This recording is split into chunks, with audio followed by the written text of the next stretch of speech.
अस्सलाम वालेकुम, मैं हूं मोहम्मद इस्माइल और आप देख रहे हैं स्मैश कोड। आज की इस वीडियो में हम डिटेल से पढ़ेंगे कि सीएसएस में कलर्स का क्या किरदार होता है, कलर्स की क्या टाइप्स होती हैं, जैसे आरजीबी कलर्स, हेक्सा कोड में हम कलर्स को कैसे लिख सकते हैं, प्रॉपर नाम के साथ हम कलर्स को कैसे लिख सकते हैं और उनकी डिफरेंट सैचुरेशन, कॉन्ट्रास्ट, ये सारा कुछ हम कैसे एडिट कर सकते हैं कोड की मदद से सीएसएस के अंदर। तो ये डिटेल्ड वीडियो आपने देखनी है, इसमें ए टू जी सारा कुछ कलर्स के हवाले से हम आपको बताएंगे। आपने वीडियो को एंड तक देखना है ताकि आपको सही से समझ आ जाए।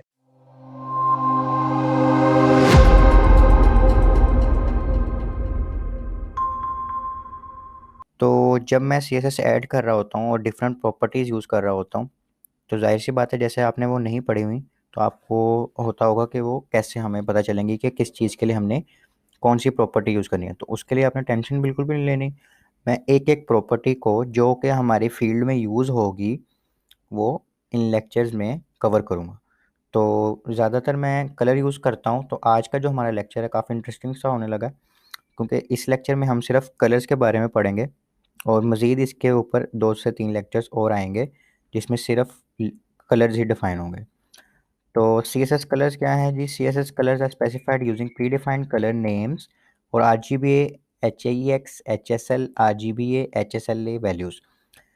इसका मतलब ये है कि हमारी जो सीएसएस होती है, उसके अंदर हम अपने कलर्स डिफ़ाइन कर सकते हैं और उसकी क्या-क्या वैल्यूज़ हो सकती हैं, उसकी नेम हो सकता है सीएसएस का कलर का, उसकी आरजीबी भी वैल्यू हो सकती है, एचईएक्स हो सकती है, ये सारी वैल्यूज़ उसकी हो सकती हैं। इसका मतलब ये है कि जैसे ये हमने कमेंट किया था, जैसे लास्ट लेक्चर में हमने कमेंट पढ़ा था, तो उसको हम खत्म करते हैं। सॉरी। अच्छा, इसमें क्या चीज़ है कि ये जो सीएसएस का कलर की प्रॉपर्टी है, उसको हम यूज़ करते हैं और उसकी जो वैल्यूज़ होती हैं, उसमें हम कलर का नेम लिख सकते हैं, उसकी आरजीबी वैल्यू लिख सकते हैं, उसकी एचईएक्स वैल्यू लिख सकते हैं और ये सारी वैल्यूज़ उसकी लिख सकते हैं। अब ये वैल्यूज़ क्या होती हैं और हमने इनको कैसे लिखना है, वो हम देखेंगे। सारा कुछ कवर करेंगे हम।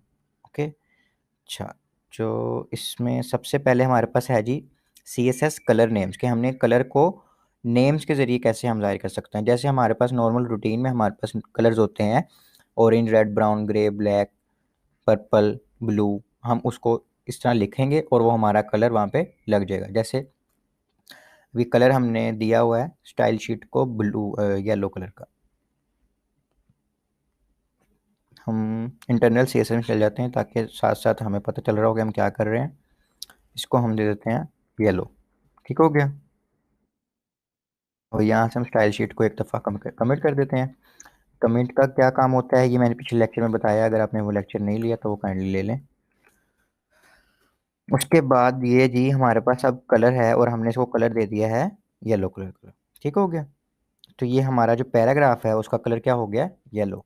ठीक है। ये देखें, आपको नज़र भी आ रहा होगा। अब इसका अगर हम कलर, इसको हम अब कलर नेम यूज़ कर रहे हैं। ठीक है। हम कुछ और नहीं यूज़ कर रहे, हम कलर नेम यूज़ कर रहे हैं। अब जैसे हम कलर दे दें ब्लू, तो वहाँ पे कलर क्या हो जाएगा? ब्लू। रिफ्रेश करेंगे तो कलर क्या हो जाएगा? ब्लू। हम यहाँ पे पिंक कर दें। नॉर्मल रूटीन में जो हम कलर यूज़ करते हैं वहाँ पे, यहाँ पे मैं यही लिख रहा हूँ। ठीक है। तो ये हमारा कलर क्या हो गया? पिंक हो गया। अब हम इसको रेड कर देते हैं, तो ये हमारा कलर क्या हो गया? हमारा कलर रेड हो गया। इस तरह ही 140 स्टैंडर्ड नेम्स जो हैं कलर्स के, वो हमारा सीएसएस उसको सपोर्ट करता है। यानी अगर हम उसका नाम लिखेंगे तो वो उसको सपोर्ट करेगा। ठीक है। अच्छा, मैं आपको नेम बताऊं कि हमारे पास कितने सारे हैं। ये देखें, ये सारे कलर्स को सीएसएस सपोर्ट करता है। अगर हम ये नाम लिखते हैं तो वहाँ पे कोई ना कोई कलर जो उसका कलर बनता है वो लगा देता है। ठीक हो गया। काफ़ी सारे कलर्स हैं। कंट्रोल और स्पेस को इकट्ठा दबाएं ना कलर की प्रॉपर्टी देने के बाद, तो उसकी वैल्यूज़ क्या क्या हो सकती हैं ये वो लिखा हुआ है। ठीक है। हम इसको कर देते हैं ब्राउन। ये हमारा कलर हो गया जी ब्राउन। अच्छा, ये तो हमने दे दिया कलर नेम्स। ठीक है। और ये हमें पता चला कि हम कलर को नेम के ज़रिए भी जाहिर कर सकते हैं। अब हमने सिर्फ कलर कहाँ कहाँ यूज़ कर सकते हैं, मतलब ये सीएसएस कलर, उसका देख लेते हैं।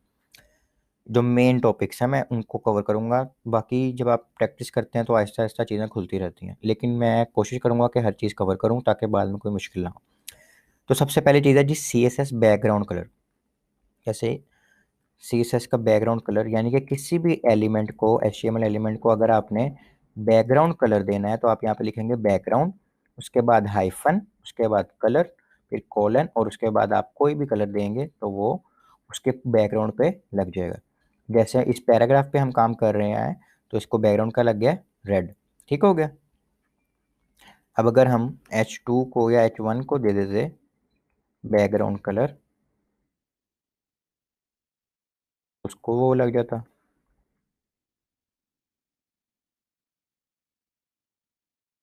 देखते हैं हमारे पास कोई हेडिंग वन है, ये हेडिंग वन है हमारे पास, और उसमें क्या कलर लग गया, रेड कलर। ठीक है, ये पैराग्राफ को हमने रेड दिया हुआ है तो सारे पैराग्राफ्स को रेड कलर लगा हुआ है।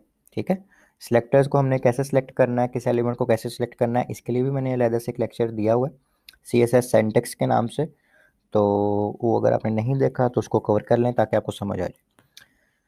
अच्छा, बैकग्राउंड कलर हम दे सकते हैं किसी भी HTML एलिमेंट को। ठीक है, कैसे दे सकते हैं, बैकग्राउंड हाइफन कलर, उसके बाद कलर की वैल्यू, उसका नेम। ठीक है, अभी हमने क्योंकि नेम ही पढ़ा है अभी तक। उसके बाद हम कलर को क्या कर सकते हैं, CSS टेक्स्ट कलर तो हम शुरू से ही पढ़ते आ रहे हैं। ये जो हम कलर यूज़ कर रहे हैं आजकल, ये कलर, सिर्फ कलर लिखेंगे तो इसका मतलब होता है कि उसका कलर है ये टेक्स्ट का, यानी कि जो टेक्स्ट HTML में लिखा हुआ है, ये देखें सेकंड। अच्छा, अब यहाँ पे मैंने एक एरर की है। अब वो एरर क्या की है मैं आपको बताता हूँ। मैंने यहाँ पे लिखा है कलर और उसके बाद लिखा है येलो, पर मैंने यहाँ पे सेमीकोलन नहीं डाला। सेमीकोलन नहीं डाला तो उसकी वजह से उसको कोई स्टाइल नहीं लगा। जो रेड उसका बैकग्राउंड पहले से था वो भी हट गया और यहाँ पे रेड सा निशान बनना हुआ आ गया। और अगर आप यहाँ राइट साइड पे थोड़ा सा और करें तो ये लाइन रेड हो गई है। ठीक है, यानी कि यहाँ कोई एरर है। तो आपने जब भी कोई प्रॉपर्टी लिखनी है उसके बाद सेमीकोलन डालना है ताकि आपके कोड में कोई इशू ना आए। अब मैं रिफ्रेश करूँगा तो इसको बैकग्राउंड लग गया रेड कलर का जो यहाँ पर हमने दिया था, और कलर कौन सा लग गया, येलो का, जो हमने इसको दिया है। कलर का मतलब है टेक्स्ट का कलर। ठीक है, अगर हमने कलर टेक्स्ट का चेंज करना है तो हम कलर सिर्फ यूज़ करेंगे प्रॉपर्टी का नाम, और अगर हमने बैकग्राउंड यूज़ करना है कलर में तो हम उसको क्या लिखेंगे, बैकग्राउंड कलर। ठीक हो गया। ये दो चीज़ें होंगी। तीसरी चीज़ है हमारे पास बॉर्डर कलर, CSS का बॉर्डर कलर। हम किसी भी एलिमेंट को उसका बॉर्डर दे सकते हैं, उसका बॉर्डर दे सकते हैं, और इसको हम जो सब कुछ ख़त्म करते हैं और इसको हम देते हैं बॉर्डर। ठीक है, बॉर्डर कलर, इसको हम दे देते हैं रेड ही दे देते हैं। ठीक हो गया। हम करते हैं रिफ्रेश, तो एक सेकंड। अच्छा, बॉर्डर कलर वैसे हम अलहदा से भी दे सकते हैं, लेकिन हमने अभी तक ये नहीं डिफाइन किया कि बॉर्डर कितना हो। ठीक है, प्रॉपर्टी, बॉर्डर की प्रॉपर्टी जो है ना उसके अंदर हम 3 वैल्यूज पास कर सकते हैं। अगर हम यहाँ पे सिर्फ लिख दें ना बॉर्डर, तो हम उसके अंदर 3 वैल्यूज पास आउट कर सकते हैं। पहली वैल्यू का मतलब होता है, अच्छा अब जैसे हम येलो पास कर रहे हैं तो ये इसकी एक वैल्यू है। तो काफ़ी सारी CSS प्रॉपर्टीज़ हैं, उसमें आप एक से ज़्यादा वैल्यूज़ आपको देनी होती हैं क्योंकि उसमें एक से ज़्यादा चीज़ होती है। अब बॉर्डर है तो बॉर्डर में अगर हम वैसे देखें तो इस बॉर्डर में एक तो पहले हम ये देखेंगे ना कि वो बॉर्डर कितना मोटा हो, यानी उसकी कितनी विड्थ हो, क्योंकि अभी भी बॉर्डर तो लगा हुआ है पर हमें नज़र नहीं आ रहा। ठीक है, तो बॉर्डर को हम देंगे 2px, यानी कि 2 पिक्सल का हो। हम इसको 1px भी दे सकते हैं, इसको हम 10px भी दे सकते हैं। ठीक है, जैसे कि हमारी रिक्वायरमेंट होगी। दूसरी प्रॉपर्टी, अच्छा अब एक ही प्रॉपर्टी के अंदर अगर एक से ज़्यादा वैल्यूज हैं तो वो एक स्पेस से या कभी कोमे से या कभी स्पेस से अलहदा होती हैं। अभी इस वाली स्टेटमेंट में एक स्पेस देंगे और अगली वैल्यू लिख देंगे। अगला होता है हमारे पास कि उसका डिज़ाइन कैसा हो। अभी के लिए हम इसको लिख देते हैं सॉलिड, वरना हम इसके लिए और भी काफ़ी सारे डिज़ाइन यूज़ कर सकते हैं। और तीसरी जो हमारी प्रॉपर्टी होती है, जो हमारा आज का मेन टॉपिक है, वो होता है उसका कलर। पहली प्रॉपर्टी में हम उसका साइज़ बताते हैं कि उसकी कितनी मोटाई हो बॉर्डर की, उसके बाद उसका हम स्टाइल बताते हैं कि वो किस तरह का हो, और तीसरे में उसका हम कलर बताते हैं। ठीक हो गया, तो ये 3 प्रॉपर्टीज हम बॉर्डर के लिए यूज़ करते हैं। और अब अगर हम ये 2 चीज़ें यहाँ को यूज़ कर लेते हैं, एक मिनट में पहले ये करके आपको दिखाता हूँ ताकि आपको समझ आए। अच्छा, तो ये देखें, ये रेड कलर इसको लग गया है, 10px इसकी वो विड्थ है। मैं इसको कम करके दिखाता हूँ आपको ताकि समझ आए। जब मैंने 1px कर दिया, ठीक है, मैं रिफ्रेश करूँगा तो ये देखें ये 1px हो गया, और इसको कलर कौन सा लग गया, रेड। और सॉलिड में से मैं चेंज करूँ अगर, तो इसमें काफ़ी सारे हमारे पास हैं। डैश्ड होता है एक, ठीक है, डैश लग गया। डॉटेड होता है आई थिंक सो, एक डॉटेड होता है। ये अब डॉट लग गए हैं, आपको नजर नहीं आ रहा होगा, मैं थोड़ा सा बड़ा करता हूँ इसको ताकि आपको पता चले डिफरेंस है दोनों में, डैश और डॉटेड में। ये डॉटेड हो गया, ठीक है। तो इस तरह इसके काफ़ी सारे स्टाइल्स होते हैं, जब इसको आप एक्सप्लोर करेंगे तो आपके पास काफ़ी सारे स्टाइल्स आ जाएंगे। अब इसको हम ना अलग-अलग प्रॉपर्टीज में भी यूज़ कर सकते हैं। जैसे कि मैंने पहले करने लगा था, बॉर्डर विड्थ, ठीक है, इसको हम दे देते हैं 10 px, ठीक हो गया। अभी हमने कलर भी नहीं डिफाइन किया और स्टाइल भी नहीं किया, तो इसको उसने, ये तो उसको पता चला गया बॉर्डर विड्थ कैसे देनी है, लेकिन हमने उसको ये नहीं बताया कि बॉर्डर का कलर क्या होगा। बॉर्डर कलर हम दे देते हैं रेड। तो जो प्री डिफाइंड यानी कि जो पहले से उसको पता है कि ये बॉर्डर अब इसके पास 10 है और बॉर्डर का कलर क्या हो गया, रेड। अब हमने इसको बताना है कि बॉर्डर का स्टाइल क्या होगा, यानी वही तीन चीज़ें लेकिन हम इसको अलग-अलग बता रहे हैं, ठीक है। ये देखें, अब बॉर्डर स्टाइल किया तो मैंने, मेरे पास अब ये जितनी भी हमारे पास वैल्यूज़ हैं हम इसमें से कोई भी लिख सकते हैं। जैसे कि आउटसेट एक किस्म का हम लिखाते हैं, ये आउटसेट बन गया, ठीक है, कितना प्यारा सा हो गया। इनसेट भी होता है इसमें, जो चीज़ ऊपर थी वो नीचे आ जाएगी और नीचे वाली ऊपर आ जाएगी, ठीक है।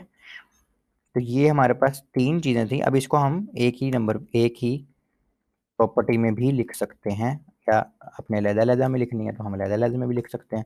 इसका क्या वे था, सबसे पहले आपने उसकी विड्थ बतानी है, फिर उसका आपने स्टाइल बताना है, इसे हम कह देते हैं जी आउटसेट। काफ़ी सारे थे, मैंने अभी आपको दिखाए हैं। उसके बाद हमने इसका कलर बताना है, इसका ये फ्लो है, में डालते हैं हम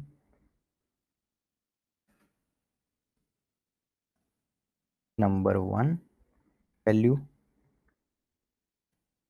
यहाँ पे हम कमेंट बंद कर देते हैं, हम कहते हैं ताकि हम बाकियों में भी लिख सकें।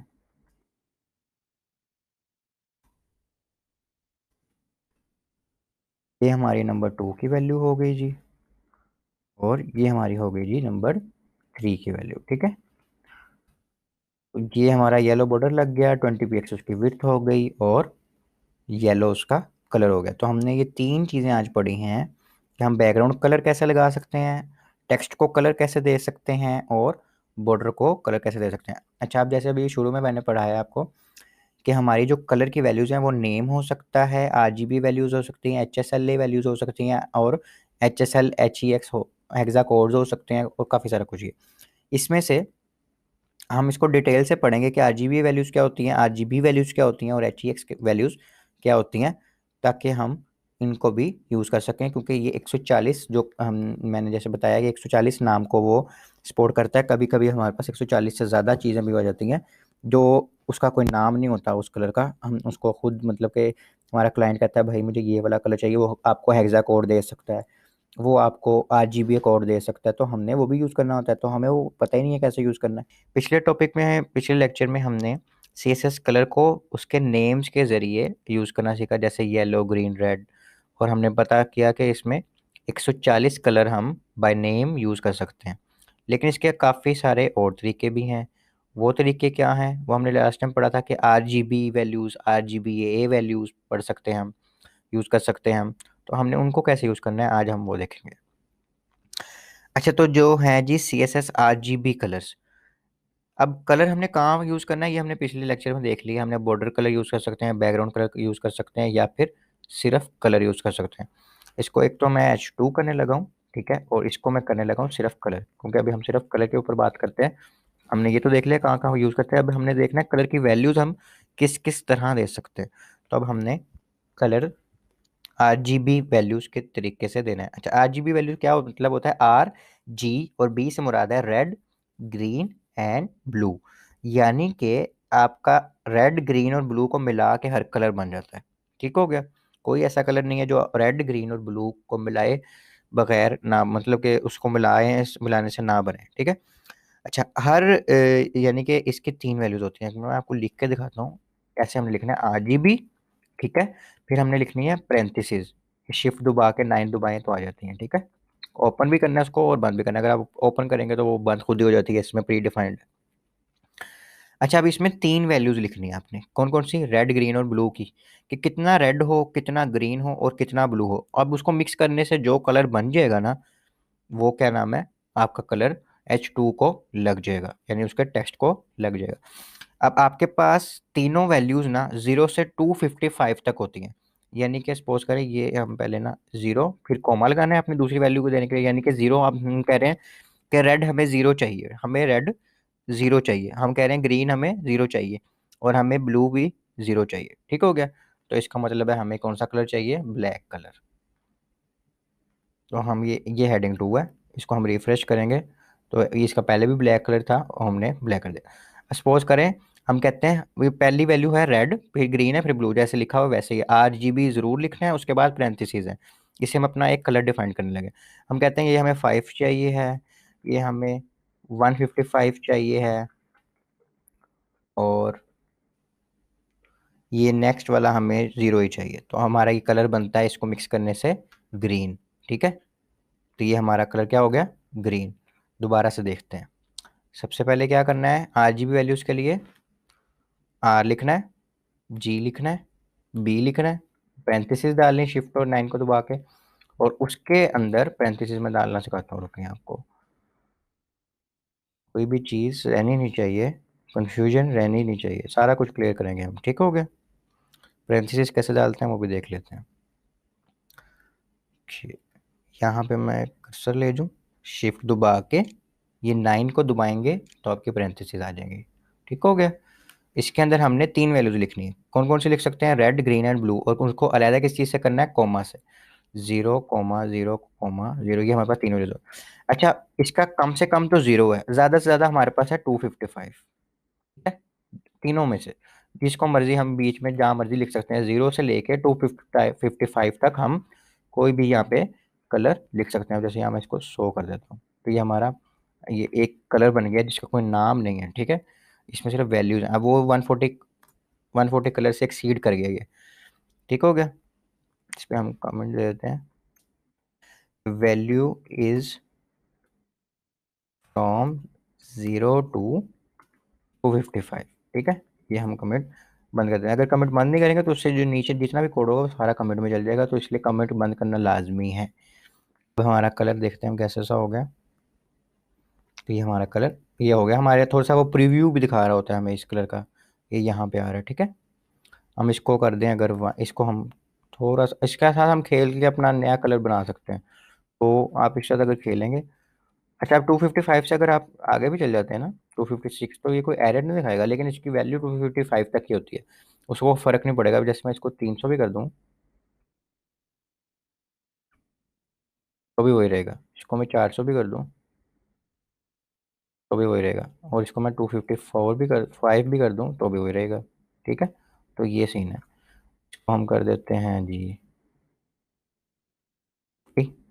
ये थोड़ा सा डार्क हो गया, जब ग्रीन ज़्यादा है हमारे पास। तो इसको हम रिफ्रेश करते हैं तो ये हो गया हमारा थोड़ा सा ग्रीन कलर। तो इस तरह हमने RGB वैल्यू डिफाइन करनी है। तो होप सो आपको ये समझ आ गया होगा। नेक्स्ट हमारे पास एक नई सी चीज़ है जी, RGB A वैल्यूज़। अब क्या है हमारे पास? एक चीज़ का इजाफा हो गया A का।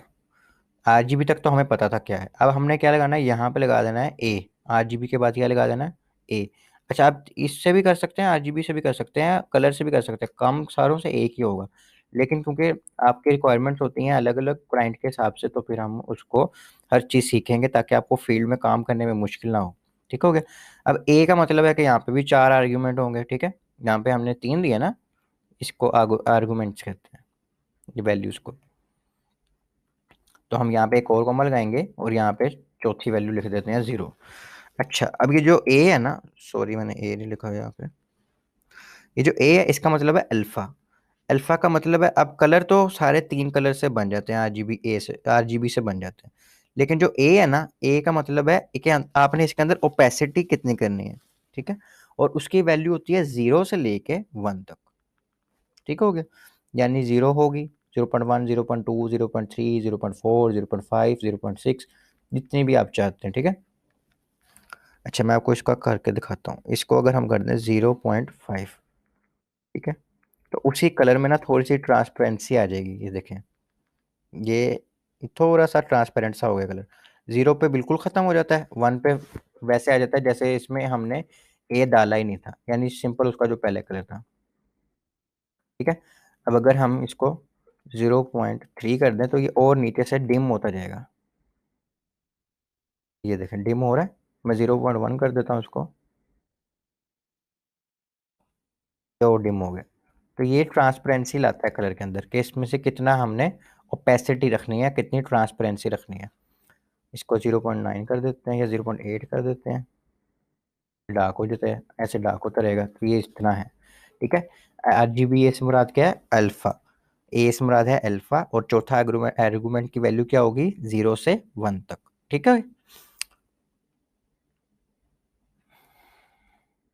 यहाँ पे हम लिख देते हैं RGB values is it from 0 to 255 and RGB A value is from 0 to 1.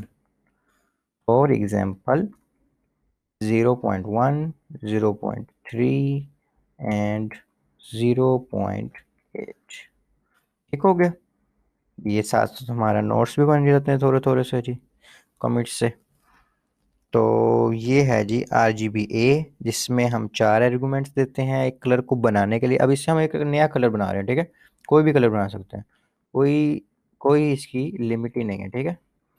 आपने कितना रेड रखना है उसमें, कितना ग्रीन रखना है, कितना ब्लू रखना है, उसको बताएं और वो एक नया कलर जनरेट कर देगा, ठीक है। उसके बाद उसको ओपेसिटी भी बताएं। ठीक हो गया ना। अगर हमें ओपेसिटी ख़त्म करनी है तो हमने चौथा एग्रीमेंट ख़त्म करना है, और यहाँ से ए ख़त्म करना है। इसमें से कोई भी चीज़ रह जाएगी तो वो एरर जनरेट करेगी।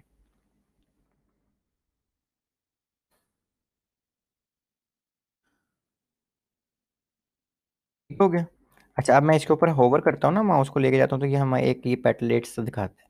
इसको भी हम किसी लेक्चर में डिफाइन करेंगे कि हम इससे कैसे कलर बना सकते हैं, न्यू कलर कैसे बना सकते हैं। तो इस लेक्चर में हमने इतना ही पढ़ना था कि RGB कलर्स क्या होते हैं, RGBA कलर्स क्या होते हैं, और हम कलर्स के अलावा, कलर नेम्स के अलावा भी हम यूज़ कर सकते हैं, और वो किस तरह यूज़ कर सकते हैं वो आज हमने पढ़ लिया। ठीक हो गया। इसकी वैल्यू 0.0 से 1.0 तक होती है, और उनकी वैल्यू 0 से लेके RGB की वैल्यू 0 से लेके 255 तक होती है। ठीक हो गया। अगर हम 0 0 लिखेंगे तो ब्लैक कलर हो जाता है, और अगर हम 255 तीनों में लिख देंगे तो वाइट कलर हो जाता है। दिखाता हूँ।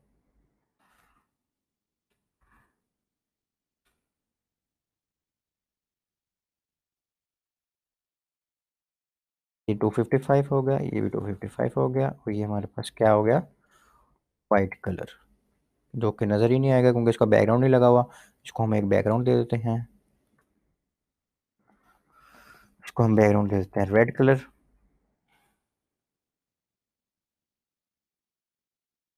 ताकि हमारा वाइट नज़र आए। ये देखें, हम इसका टेक्स्ट कलर वाइट है, बाकी सारों का ब्लैक है, इसका वाइट है, ठीक है।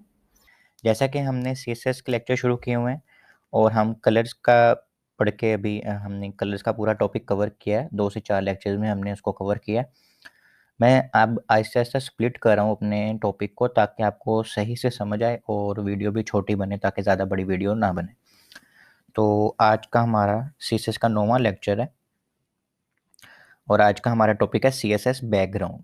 अच्छा, CSS बैकग्राउंड के बारे में हमने थोड़ा सा ना बिल्कुल पढ़ा है, लेकिन अब जो इस लेक्चर से शुरू हो रहा है वो हम इसको तफसीलन पढ़ेंगे। हम कोशिश करेंगे वो सारी प्रॉपर्टीज़ तफसीलन पढ़ें जो हमारी डेली यूज़ में आ रही हैं। फिर आहिस्ता आहिस्ता जो चीज़ें बच जाएंगी वो आपको खुद ही आ जाएंगी, ठीक है। The CSS background property are use to define the background effect for the elements. अच्छा, CSS बैकग्राउंड से सिर्फ हम कलर नहीं, और भी काफ़ी सारी चीज़ें कर सकते हैं। तो उससे हम क्या क्या कर सकते हैं? बैकग्राउंड कलर कर सकते हैं किसी भी चीज़ का, बैकग्राउंड इमेज डाल सकते हैं किसी को, बैकग्राउंड को रिपीट कर सकते हैं, बैकग्राउंड में अटैचमेंट रख सकते हैं, बैकग्राउंड की पोजीशन सेट कर सकते हैं। तो ये सारा कुछ हम बैकग्राउंड के साथ कर सकते हैं, लेकिन इस लेक्चर में हम सिर्फ बैकग्राउंड कलर को थोड़ा सा डीप पढ़ेंगे, ठीक है। हमने बैकग्राउंड कलर पढ़ा हुआ पहले भी, लेकिन इसमें थोड़ा सा हम ना इसको तफसील से पढ़ेंगे कि CSS बैकग्राउंड कलर हमने क्या लगाना है, किस तरह लगाना है, और कौन सा कब लगाना है। तो CSS बैकग्राउंड कलर हमने लगाना सीखा हुआ है 3 तरीकों से, 3 4 तरीकों से, जैसे भी हम कलर उसको डिफाइन कर दें बस हमने यहाँ पे बैकग्राउंड कलर लिखना होता है। जैसे हमने ये बैकग्राउंड कलर लिखा हुआ है, हम इसको करते हैं रिफ्रेश, तो ये हमारे पास H2 को बैकग्राउंड कलर लगा हुआ है। ठीक है, अब हम HSL से लिया हुआ, हम इसको और भी किसी तरह दे सकते हैं। इसको हम ख़त्म कर देते हैं HSL को, हम यहाँ पे हेक्सा कोड लिख देते हैं। यहाँ पे हेक्सा कोड आ गया। ठीक है, यहाँ पे हमने हेक्सा कोड नहीं लिखना, हम यहाँ पे RGB कलर दे सकते हैं।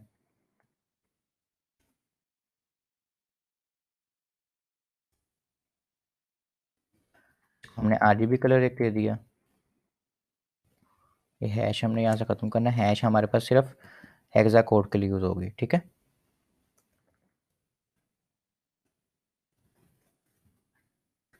ये हम यहाँ पे जाकर रिफ्रेश करते हैं तो ये हमारा ये बैकग्राउंड कलर लग गया। हमने ये भी नहीं देना, तो हम सिंपल कलर के नेम से उसको बैकग्राउंड कलर दे सकते हैं, जो कि हमारे पास 140 स्टैंडर्ड के नाम है। ये हमारा बैकग्राउंड कलर लग गया। अच्छा, अब थोड़ा सा हमने जो इसमें डीप जाना है, वो जाना ये है कि हमने RGB ए कलर पड़ा हुआ है, उससे हम क्या करते हैं, हम ट्रांसपेरेंसी लेके आते हैं अपने बैकग्राउंड के अंदर। ठीक हो गया, ये जिस भी हम कलर से, हेक्सा कोड से या किसी भी तरह हम बैकग्राउंड कलर लिख सकते हैं। अच्छा, अब एक प्रॉपर्टी आती है ओपेसिटी के नाम से। अगर हमने बैकग्राउंड कलर इसको दे दिया ना रेड, ठीक है, तो हमने रेड कलर दे दिया, ये रिफ्रेश करते हैं, ये रेड कलर हो गया।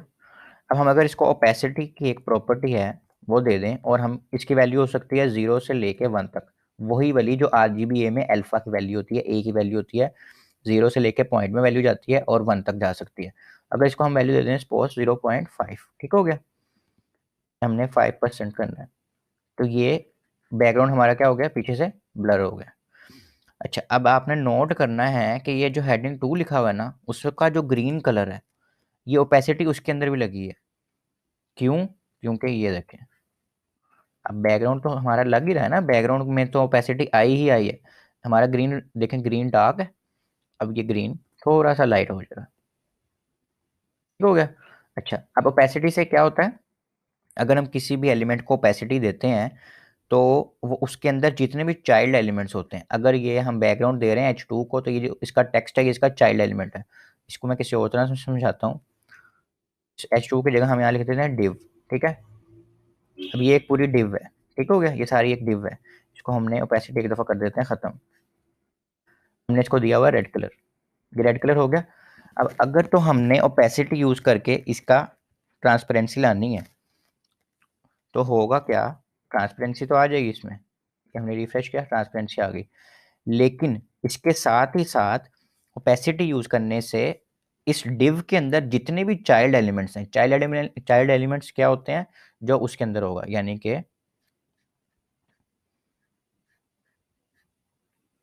ये हमारी है H2 की हेडिंग। ठीक है, ये किसके अंदर है, इस डिव के अंदर है। इस डिव के अंदर क्या क्या है, ये पैराग्राफ है, ये H2 की हेडिंग है, और ये स्मॉल का टैग है। ये सारे, ये तीनों इस डिव के चाइल्ड हैं, और ये डिव इनका पेरेंट है। तो इस ओपेसिटी से ये होता है कि जितने भी उसके अंदर चाइल्ड एलिमेंट्स होते हैं ना, इस टैग के अंदर जितने भी चाइल्ड एलिमेंट्स होते हैं, और अगर उसके अंदर कुछ भी नहीं, सिर्फ टेक्स्ट लिखा हुआ ना, तो जो टेक्स्ट है ना, वो भी उसका चाइल्ड एलिमेंट होता है। तो ये अगर ओपेसिटी अगर हम लिखते हैं ना, तो वो उसके अंदर जितने भी चाइल्ड एलिमेंट्स हैं ना, उन सबको भी ओपेसिटी लगा देता है। अब अगर आपको इसकी फ़र्क की समझ नहीं ना आ रही, तो इसका हम अगर हमने उसके चाइल्ड एलिमेंट्स में ओपेसिटी नहीं लगानी, और हम चाहते हैं सिर्फ और सिर्फ उस डिव को ओपेसिटी लगे, यानी कि उसको जो बैकग्राउंड कलर हमने दिया हुआ है सिर्फ उसको हमने ओपेसिटी लगानी है, हमने सारी चीज़ों को ओपेसिटी नहीं लगानी, तब हमने जाके रेड को यूज़ करना है RGB कलर के अंदर। ठीक है, अब हमें नहीं पता RGB कलर क्या होता है रेड का, तो हम यहाँ से सर्च कर सकते हैं RGBA, RGB बल्कि sorry, RGB colour of red. जो चीज़ नहीं पता आप गूगल कर सकते हैं, कोई इतना इशू नहीं होता। वैसे तो ये हमें पता होना चाहिए, क्योंकि इसकी 3 वैल्यूज़ होती हैं, रेड, ग्रीन और ब्लू। अगर हम रेड वाली पूरी कर देंगे और बाकी 0 कर देंगे, तो रेड कलर हो जाएगा। अब ये हमारे पास दोबारा से वही स्टेट बन गई कि हमारे पास कलर हो गया रेड, ओपेसिटी को हमने कर दिया ख़त्म। अब हमने देनी भी है ओपेसिटी, लेकिन हमने चाइल्ड एलिमेंट्स को नहीं देनी, हमने सिर्फ और सिर्फ उस डिव के बैकग्राउंड को देनी है। तो क्या करना है हमने, यहाँ से RGB A लिख दिया और यहाँ पे A की वैल्यू दे देनी है, एक सेकेंड, यहाँ पे हमने A की वैल्यू दे देनी है 0.5, वही जो हमने ओपेसिटी को दी थी। अब हमारा जो बैकग्राउंड कलर है ना वो हो जाएगा वो ट्रांसपेरेंट हो जाएगा। लेकिन अगर आप ध्यान से देखें हमारे किसी भी एलिमेंट के कलर को या उसको कोई भी ओपेसिटी नहीं लगी। अभी मैं आपको पीछे लेके जाता हूँ तो आपको समझ आएगी कि ये बहुत फर्क है। ठीक है, रिफ्रेश किया, ये देखें हर चीज़ को ओपेसिटी लग गई।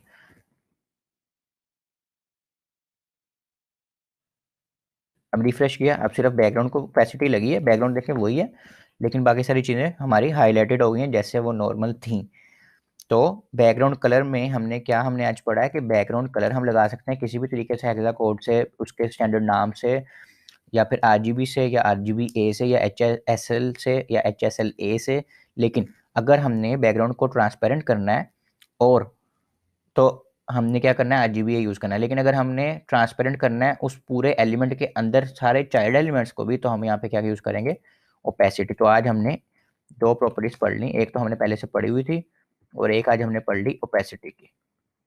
आज के लेक्चर में हमने सिर्फ ये पढ़ा है कि बैकग्राउंड कलर क्या होता है और हम बैकग्राउंड में क्या क्या चीज़ें दे सकते हैं, वो हम अलग-अलग एक एक लेक्चर में सारा कुछ पढ़ेंगे कि हम एक बैकग्राउंड में किसी भी एलिमेंट को क्या क्या चीज़ दे सकते हैं। सिर्फ कलर नहीं दे सकते, और भी बहुत कुछ दे सकते हैं। तो वो हम एक एक करके सारे टॉपिक पढ़ेंगे। और हमने ओपेसिटी से पढ़ा कि ओपेसिटी से क्या होता है, उस डिव के या उस H2 के या जो भी एलिमेंट होगा उसको हम स्टाइल दे सकते हैं, क्या ट्रांसपेरेंट हो जाएगा, और वो सारे चाइल्ड उसके उसके अंदर जो भी चीज़ें होंगी वो ट्रांसपेरेंट हो जाएगी। मैं ये पेरेंट और चाइल्ड का थोड़ा सा दोबारा बता देता हूँ। अगर ये एक टैग है H2 का, तो H2 के अंदर जो भी चीज़ है ना वो उसकी चाइल्ड है, यानी अगर ये टेक्स्ट है तो उसका ये टेक्स्ट चाइल्ड है। इस डिव के अंदर जो भी चीज़ें हैं वो उसकी चाइल्ड है, यानी कि ये पैराग्राफ, ये H2, ये S, ये स्मॉल का टैग। और सिबलिंग्स का मतलब होता है बहन भाई। ये जो तीन आपस में है ना, स्मॉल H2 और P, ये तीनों आपस में सिबलिंग्स हैं, ठीक है, बहन भाई हैं। तो ये थोड़ा सा आपका कॉन्सेप्ट भी हो जाएगा थोड़ा सा कि सिबलिंग्स और पेरेंट पेरेंट और चाइल्ड क्या होता है। ठीक है, जैसा कि हमने CSS में कलर्स की प्रॉपर्टीज़ को हम डिस्क्राइब कर रहे हैं आजकल लेक्चर्स में, और उसी का ये पार्ट है जिसके अंदर हमने आज HSL पढ़ना है कि HSL के ज़रिए हम कलर्स को कैसे डिफाइन कर सकते हैं। तो HSL वैल्यू के लिए हमारे पास तीन चीज़ें होती हैं, यानी उसके तीन पैरामीटर्स होते हैं। जैसे RGB में हमारे पास तीन कलर्स थे, मतलब कि तीन कलर्स को हम अलग-अलग बताते थे कि हमें कौन सा कलर कितना चाहिए।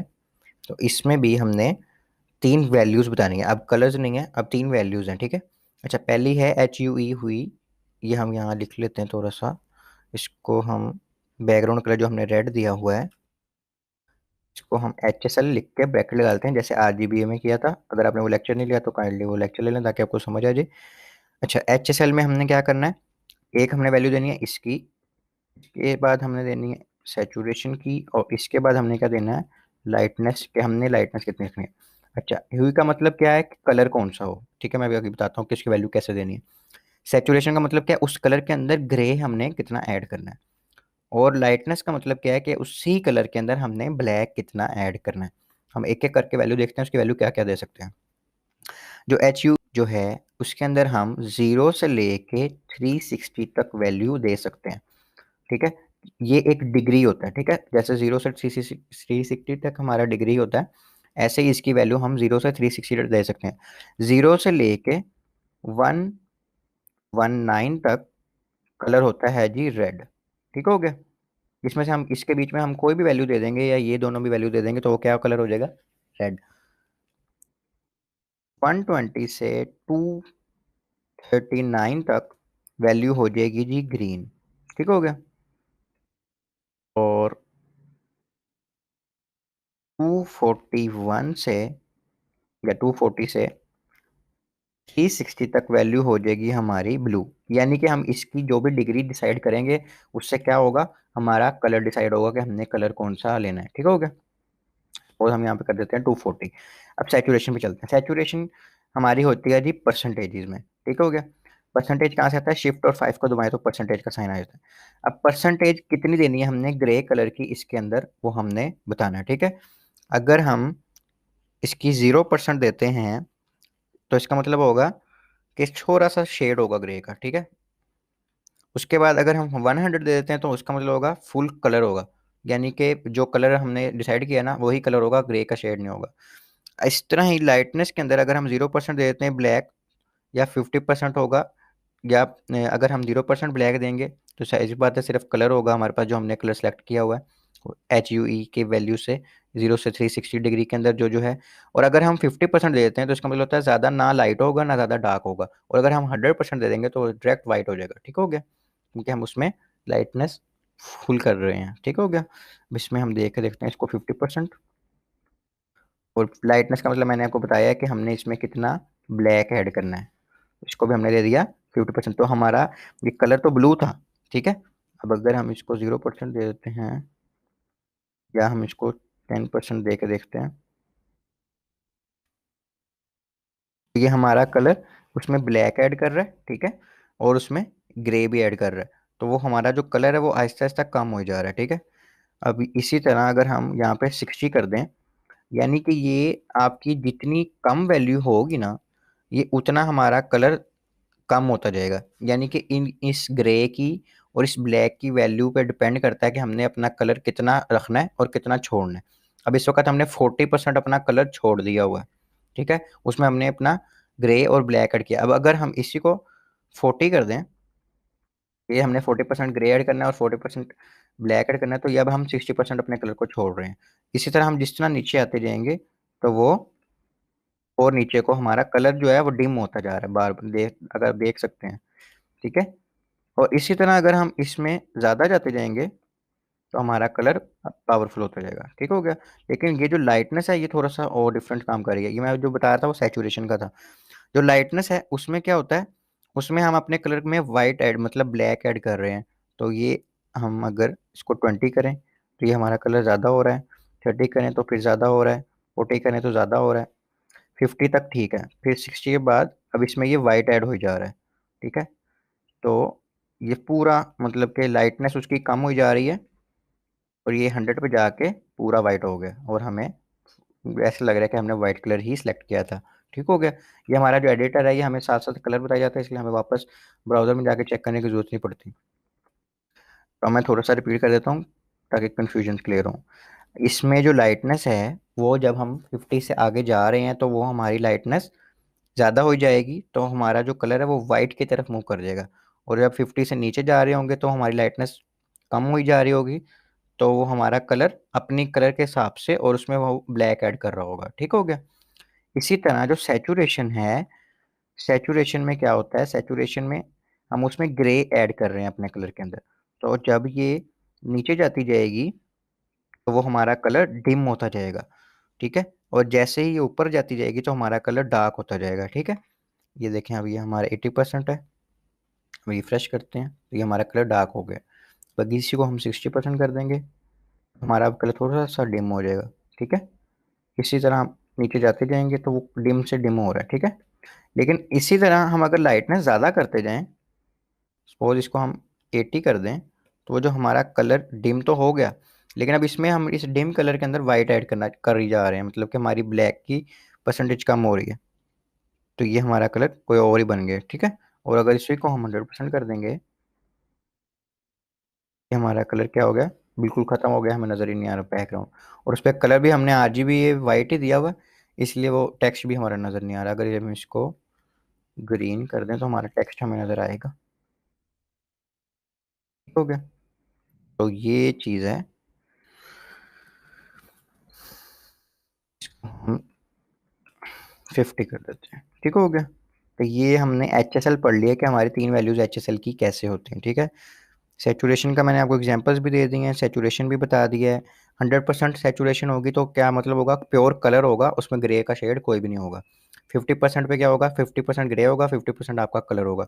0% पे सिर्फ ग्रे होगा, आपका कलर नहीं होगा, ठीक हो गया। और इसी तरह लाइटनेस का बिल्कुल उलट है। लाइटनेस में क्या होगा, लाइटनेस में आपने 0% का मतलब होगा कोई भी ब्लैक कलर नहीं है। हाँ, उधर क्या था, सैचुरेशन में 0% पे आपका सारा ग्रे होगा और आपका कलर उसमें होगा ही नहीं। 50% पे इसमें क्या ना ना आपका डार्क होगा ना आपका लाइट होगा, जैसे उसमें था। 50% वाला सेम है स्केल। और जो 100% है इसका मतलब है फुल लाइटनेस होगी आपकी, या वाइट कलर हो जाएगा फुल, और आपका क्या नाम है, आपको कलर नज़र नहीं आएगा। मैं दोबारा से रिपीट करता हूँ कि जो सैचुरेशन है उसमें 0% पे आपका कलर, एक सेकेंड, 0% पे आपका कलर नज़र आएगा लेकिन सैचुरेशन 0 हो जाएगी। ठीक हो गया। 100% पे उसकी सैचुरेशन ज़्यादा हो जाएगी और आपको आपका कलर पूरा नज़र आएगा और शेड्स ग्रे का नहीं होगा। 50% पे आपको थोड़ा आधा ग्रे होगा, आधा आपका कलर नज़र आएगा। ठीक है। 0% पे आपका क्या होगा, पूरा ग्रे होगा, आपको आपका कलर नज़र नहीं आएगा और वो ग्रे ही का कोई शेड होगा सारा। लाइटनेस में क्या होगा, लाइटनेस में आपने बिल्कुल उलट चलना है। इसमें क्या होता है जी, 0% पे कोई भी लाइटनेस नहीं होती। ठीक है। आपको आपका कलर नज़र आ रहा है। 50% पे आधा लाइट होगा, आधा लाइट नहीं होगा, यानी आपको आपका कलर भी नज़र आ रहा होगा लेकिन आपको ये भी महसूस हो रहा होगा कि इसमें हमने लाइटनेस ऐड की है। और 100% पे क्या होगा, आपका कलर आपको नज़र नहीं आएगा और आपका कलर सारा वाइट हो जाएगा। अच्छा, इसके बाद है H S L A values. जैसे आर जी बी पढ़ लिया, उसके बाद आर जी बी ए था ना, ऐसे ही एच एस एल ए भी है इसमें। अच्छा, अल्फा हमने पढ़ लिया, जैसे आर जी बी ए में ए अल्फा के लिए होता है, इसमें भी ए अल्फा के लिए ही होता है। तो हम यहाँ पे एच एस एल के बाद ए लिख देंगे तो ये एच एस एल ए बन जाएगा। और यहाँ पे हमने कॉमा एक लगाना है और चौथी वैल्यू देनी है 0 से लेके 1 तक, और वे वैल्यू पॉइंट में भी चल जाती है। इसका मैंने आपको पहले भी बताया हुआ है पिछले लेक्चर में कि इसका क्या काम है, ये ओपेसिटी ऐड करता है, ट्रांसपेरेंसी कलर के अंदर ऐड करता है। ठीक हो गया। इसके अंदर अगर हम 0 दे देंगे वैल्यू, ये हमारा कलर डिम हो गया और उसके अंदर ट्रांसपेरेंसी आ गई है। एक सेकंड,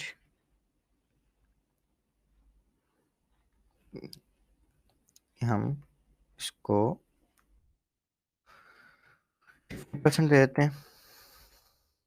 ठीक है। या फिर इसको हम 60% दे देते हैं और इसको 40% दे देते हैं, हम देते हैं 120%। और 120 कलर देते हैं, ये रेड का हो जाएगा। 110 दे देते हैं। ठीक हो गया। अच्छा, 0 दे दिया तो पूरा हमारा हो गया, खत्म हो गया। ओपेसिटी हमने सारी उसको ओपेसिटी दे दी है। और जिस तरह हम आगे मूव करते जाएंगे, जैसे 0.3, 0.4, तो हमें अपना कलर नज़र आने लग जाएगा। 0.6, 0.7, ये कलर हमारा अब डार्क हो जा रहा है क्योंकि हम इसमें से ट्रांसपेरेंसी ओपेसिटी ज़्यादा कर रहे हैं। ठीक है। 0 पे बिल्कुल ओपेसिटी होगी, 0 पे यानी 0 से 1 का स्केल है तो 0 पे हाई ओपेसिटी होगी और 1 पे सबसे लो ओपेसिटी होगी। ठीक है। और इसकी वैल्यू इस 0 और 1 के बीच में ही घूमती रहेगी, यानी 0.9 हो जाएगी, 0.88 हो जाएगी, इस तरह। तो हमने अगर 0.5 किया है, जैसे आपको मैं बताता हूँ, अगर हम इसको ख़त्म कर देते हैं। ठीक है। मैं आपको पहले कलर दिखाता हूँ, ये हमारा कलर है, ये हमारा है जी कलर। ठीक हो गया। अब इसमें ओपेसिटी जब ऐड होगी तो आप देखेंगे कि आपको समझ आएगी कि ट्रांसपेरेंसी किसको कहते हैं। इसमें से ए ऐड किया और इसमें मैंने ऐड कर दिया 0.5 कि 50% इसमें ओपेसिटी आ जाए। अगर आप ध्यान से देखें तो इसके पीछे जो चीज़ है वो नज़र आ रही है हमें, यानी इस बैकग्राउंड के पीछे हमारे पास वाइट बैकग्राउंड है, यानी वाइट स्क्रीन है, तो हमें वो नज़र आ रही है। लेकिन अगर ये नहीं था तो क्या था, तो हमें नज़र नहीं आ रही थी, हमें सिर्फ बैकग्राउंड कलर नज़र आ रहा था। देखें, ठीक हो गया। अब अगर हम इसमें ये चीज़ ऐड करते हैं तो हमें बैकग्राउंड के पीछे क्या, ट्रांसपेरेंट ट्रांसपेरेंट कर दिया उसने बैकग्राउंड, और क्या है पीछे वो नज़र आ रहा है। अब इसके स्केल को हम जैसे जैसे बढ़ाते जाएंगे वो हमें कम कम नज़र आता जाएगा, और जैसे जैसे इसको कम कर ज़्यादा करते जाएंगे तो वो पीछे जो ट्रांसपेरेंट उसने किया था वो कम होता जाएगा। ये देखें, ये मैं ज़्यादा कर रहा हूँ तो वो डार्क हो जा रहा है पीछे से। इसी को मैं 0.3 कर देता हूँ, तो ये बहुत कम का हो गया। ऐसे ही जैसे जब 1 हो जाएगा और 0 हो जाएगा, सॉरी, तो बिल्कुल ख़त्म हो जाएगा बैकग्राउंड। ठीक है। उसने पूरा ही ट्रांसपेरेंट कर दिया। तो ये 0 से 1 के दरमियान में हम बता सकते हैं कि हमने इसको कितना ट्रांसपेरेंट करना है। तो आज के लेक्चर में हमने यही पढ़ना था। थोड़ा सा ट्रिकी लेक्चर है, तो अगर समझ ना आए तो एक दफ़ा रिपीट कर लेगा। हमने इसमें एच एस एल पढ़ा है और एच एस एल ए पढ़ा है, सेचुरेशन का देखा है हमने, लाइटनेस का देखा है। ये ना हमारे पास कभी कभी चीज़ें यूज़ होती हैं, वैसे इतनी चीज़ें ये याद करने वाली कोई ज़रूरत नहीं है। मैंने पिछली लेक्चर में भी आपको बताया था, कलर पिकर है। अगर क्लाइंट हमें कहता है कोई कलर, ये वाला कलर कर दो, अगर हमें इसका एच एस एल नहीं भी पता तो हम उस पर कलर पिकर से उसका कलर पिक कर सकते हैं, उसके HSL वैल्यूज़ पकड़ सकते हैं, तो इतना कोई इशू नहीं है। लेकिन हमें पता तो हो ना कि क्या चीज़ हो रही है। हम सिर्फ रटू तो होते ना बने हो कि भाई अच्छा ठीक है ऐसे होता था, लेकिन हमें पता हो पीछे लॉजिक क्या चल रही है, कितनी सेचुरेशन से क्या होगा, कितनी लाइटनेस से क्या होगा, कितनी हुई वैल्यू होती है, क्या डिग्री पे क्या होता है, बस पता होना हो। ज़रूरी नहीं है याद हो, हर चीज़ इंटरनेट पे पड़ी हुई है, हमारे दिमाग हार्ड डिस्क तो है कोई नहीं, ठीक है। तो हमें सिर्फ पता होनी चाहिए कि पीछे की लॉजिक चल क्या रही है भाई, वो पता होगी, इतना बहुत है हमारे लिए। ठीक हो गया, आज के लेक्चर में इतना ही था।